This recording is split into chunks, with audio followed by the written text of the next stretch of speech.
Всем привет! Рада вас видеть на своем канале. Меня зовут Анастасия. И сегодня будет у нас просто расслабляющее видео. Я вам немножко расскажу и покажу, как мы с семьей расслабляемся и выходим из стрессовых ситуаций, из стрессового состояния. Сегодня приехали на ферму. Дождик у нас, потрясающий запах здесь стоит. Не могу передать вам. У нас практически не осталось животных. Осталось только вот эти две козочки и один козлик. Как здесь пахнет, бог ты мой. В этом году хоть у нас оливки и оливковое масло будет, и без дождя никак. Козочки спрятались, смотрите куда. Да. От дождя. У меня ребенку было 1,5 годика. Он у меня, в общем, собрал эти какашки и так смачно их покушал. Ну, пока, конечно, не прокусил, а прокусил, так понял, что это не конфетки шоколадные. А это витаминки для козочек, перемолотая пшеница с кукурузой. Иди кушай, идем.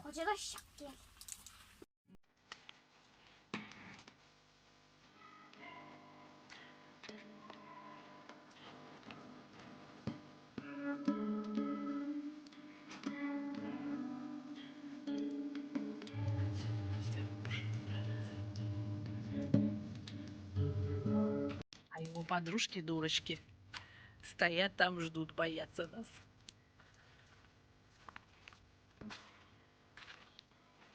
Мы отошли в сторонку, они усекли, что мы отошли, и решили пойти потом поближе. О, засыха, блин.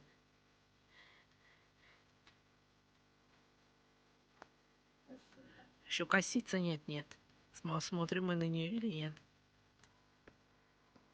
Когда мы с мужем уже чувствуем, что нам скучно, как-то дома не весело, мы выходим вот на такую природу и просто ходим. Гуляем где-то часа 3-4, потом возвращаемся домой и как будто бы опустошенный ты такой, в хорошем смысле слова. А вот так вот, просто прогуливаясь по природе, мы отдыхаем. Вставляем машину и просто гуляем. Что ты хочешь держать? Вон там на горе, не знаю, вы увидите, нет, сидит птица огромная. Муж сказал, она настолько огромная, что может утащить одного ребенка.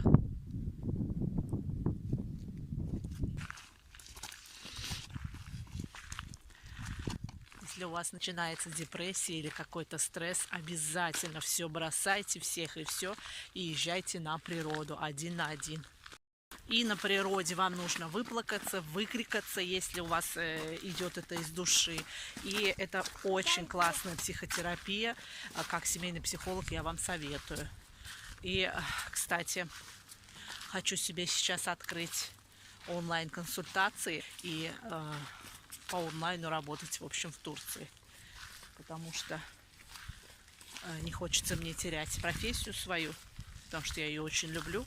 Она мне очень нравится. Боярышник здесь растет. Крупные, прям такие плоды у него. Ну, конечно, пока еще не поспел. Когда мы гуляли в Белоруссии, по лесу, там, в общем, по вот таким зарослям диким, то там после дождя не был настолько душистый, настолько с таким запахом природы воздух, так как пахнет здесь, в Турции, у нас в Измире. Вот после дождя сейчас настолько потрясающий запах, что я даже вам не могу передать словами. И с чем это связано, я не знаю.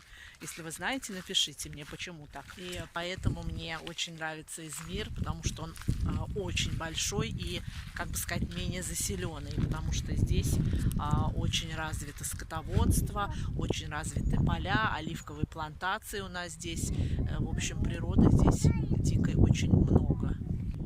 Вот что значит городские дети. У меня ребенок увидел муравейник вот этот и был в таком восторге и готов не только пальцами, и сам туда залезть. Чего, стой? Чего ты хочешь от них? Вот здесь дом. Чей дом здесь? Это мурашек дом. Мурашиков дом? А если ты палец туда засунешь? Нет. Нет, не хочешь засовывать? Мне муж предлагает здесь, в глухой степи, в общем, построить дом, завести свое хозяйство и здесь торчать. Но я, конечно, пока еще, видимо, не готова жить без цивилизации, потому что еще детей надо вырастить, поднять, обучить и все такое. А к старости, конечно, хочу я подальше от города, от всего этого дела. Хочу вам сказать, чем старше становишься, вот я, например, тем мне хочется дальше от цивилизации, хочется вот в такие места, где поменьше людей, побольше природы, животных, в общем. Наверное, я уже старею. И когда я очень люблю снимать природу, и когда я снимаю, когда мы по дороге куда-то едем, в общем, вот эту всю красоту натуральную, мне комментарии пишут, что ты там снимаешь, откуда здесь красота. Ну, я хочу сказать, что красота понятия у всех разная, поэтому всем не угодишь. Если вам не нравится, вы, конечно, можете не смотреть, либо просто перемотать видео.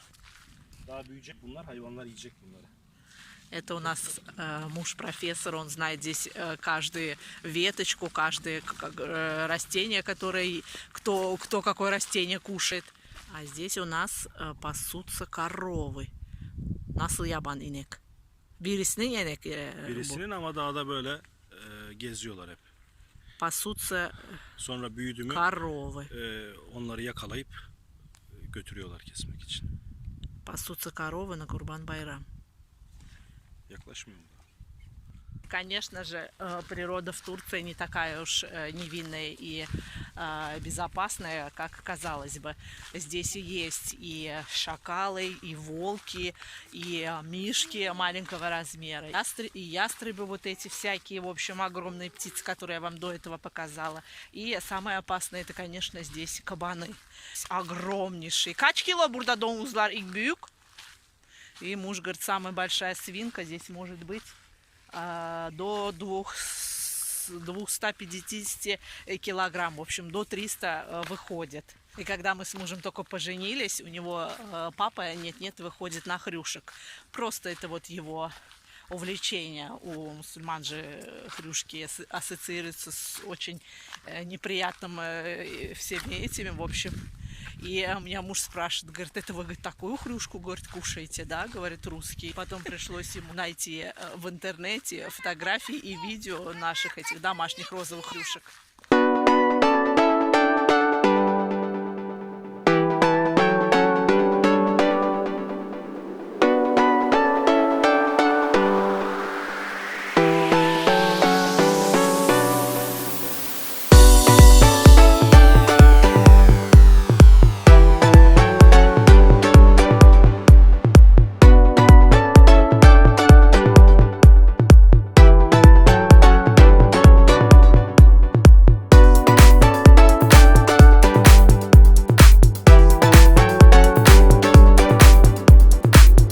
На кладбище мы нашли вот такую находку. У кого-то разыгралась фантазия и сделали такого военного.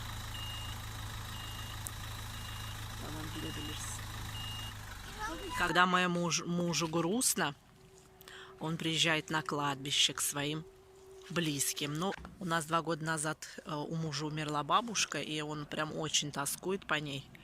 И когда ему грустно, он обязательно приходит на кладбище. И, кстати, маленьким детям на кладбище ходить нельзя, потому что есть не только хорошие, но и плохие духи, которые высасывают всю энергию с маленьких детей. Большой минус иностранок жить за границей – это то, что ты, к сожалению, не можешь уже потом умершим своим близким прийти на кладбище. Вот у меня папа остался на родине и дедушка. И вот мне очень хочется к ним прийти на могилу. Но, к сожалению, это невозможно.